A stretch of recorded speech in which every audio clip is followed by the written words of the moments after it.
को बहुत ज़रूरी है हमारे लिए समझना। ब्रिटिशर्स ने फ़ोर्स से इंडिया को जीता नहीं। उन्होंने ऐसा नहीं किया कि टेम्पल्स तोड़ दिए, लोगों को लाइक मर्डर कर दिया बड़े नंबर्स में। ऐसा मुस्लिम्स इस्लामिक जो थे रूलर्स उन्होंने किया था। लेकिन इस्लामिक रूलर्स ऐसे करने से ना इंडिया का जो रूट है ना एक्चुअली में वैदिक कल्चर और इंडियंस का फेथ अपने कल्चर के ऊपर, अपने रिलीजन के ऊपर, स्पिरिचुअलिटी के ऊपर उसको ब्रेक नहीं कर पाए थे इस्लामिक जो रूलर्स थे।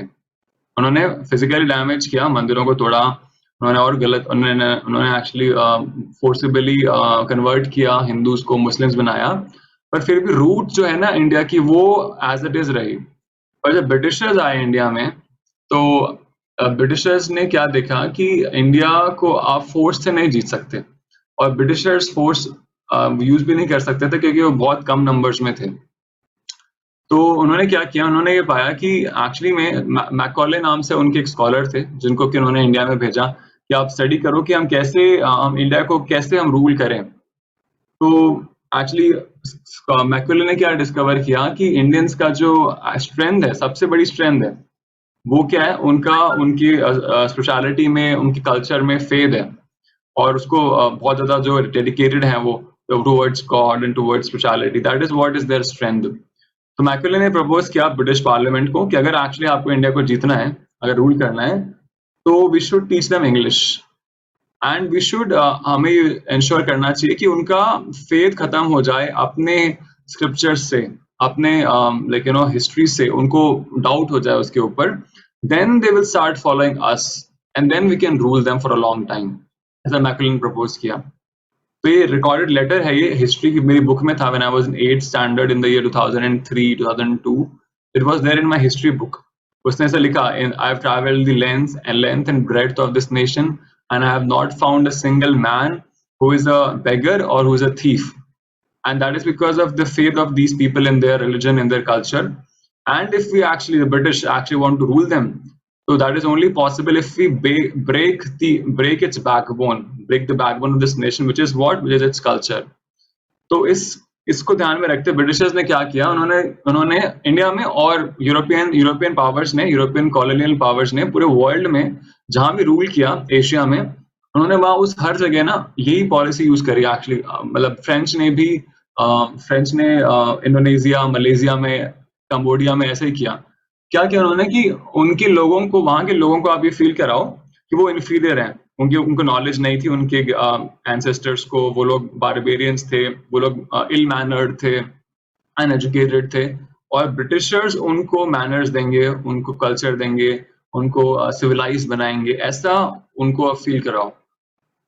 तो ब्रिटिशर्स ने क्या किया उस टाइम पे, फिर उन्होंने ये सब शुरू किया। उन्होंने इंडियन जो बुक्स हैं, इंडियन जो लाइक रिलीजियस बुक्स हैं, वेदास हैं, उनको मैथोलॉजी डिक्लेयर करना शुरू किया, बहुत सी स्ट्रैटेजी के अकॉर्डिंग किया, बहुत डिटेल स्ट्रैटेजी है वो। ऑक्सफोर्ड यूनिवर्सिटी के अंदर there was a department, there was a like उसको बोलते हैं centre established, centre for Indian Indic studies. और उसका क्या ऑब्जेक्टिव था कि स्कॉलर्स को संस्कृत सीखनी है और वेदास पढ़ने हैं, उपनिषदास पढ़ने हैं, पुराणास पढ़ने हैं, और उनको पढ़ के उनको ट्रांसलेट करना है इंग्लिश में, और उनको बहुत मीनिंगलेस, बहुत सेंसलेस, बहुत ज्यादा, बहुत ही लाइक बेसिक उनको दिखाना है कि कुछ भी नहीं है इसके अंदर। तो और उसके लिए उनको they were paid by the British government in like very good amount to do that. आप जितने पेपर्स लिखोगे ना, जितने आप डॉक्यूमेंट्स लिखोगे, तो आपको पे किया जाएगा by the British Raj for doing that. तो a lot of scholars are doing that in Oxford University. तो फिर क्या हुआ कि इंडिया में ग्रेजुअली क्या हुआ कि जो इंडियन जो इंटेलेक्चुअल्स है ना, जो लोग भी, और यूनिवर्सिटी में फिर ब्रिटिशर्स ने यूनिवर्सिटीज खोली इंडिया में। आप देखो जो भी बहुत बड़ी बड़ी यूनिवर्सिटीज हैं, एक्चुअली इंडिया में बहुत से कॉलेजेस हैं, वो ज्यादातर कॉलेजेस ब्रिटिशर्स ने ओपन किए गए हैं एक्चुअली में। अगर आप ध्यान से देखो, जो बड़े से सेंट स्टीफेंस कॉलेज है दिल्ली यूनिवर्सिटी का, it was opened by the British. बहुत सारे कैलकाटा में colleges, Saint Xavier's, they are found by the British, Scottish church college.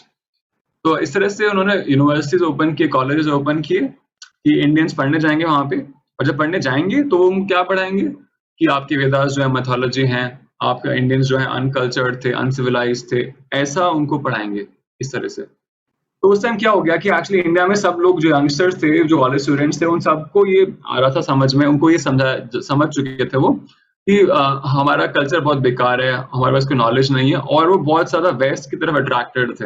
जैसे आज हो गया है ना, आज हो गया, आज आप देखो, आज ऐसा हो गया एक्चुअली में कि अगर आप धोती-कुर्ता पहनोगे, आप पहन नहीं सकते धोती-कुर्ता, वो फॉरेन लगता है।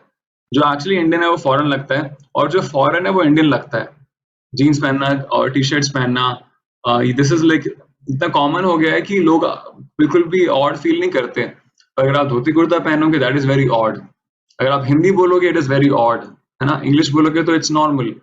पर आगे मैं भी अनफॉर्चुनेटली इंग्लिश ही बोल रहा हूँ बिकॉज़ ऐसा हो गया है, ऐसी हैबिट हो गई है, हम सभी को कॉलेज में, स्कूल में इस तरह से सिखाया गया है। बट हिंदी बोलना बहुत खराब माना जाता है कि अरे! इसको इसको इंग्लिश नहीं आती है। जबकि वो एक्चुअली हमारी मातृभाषा है।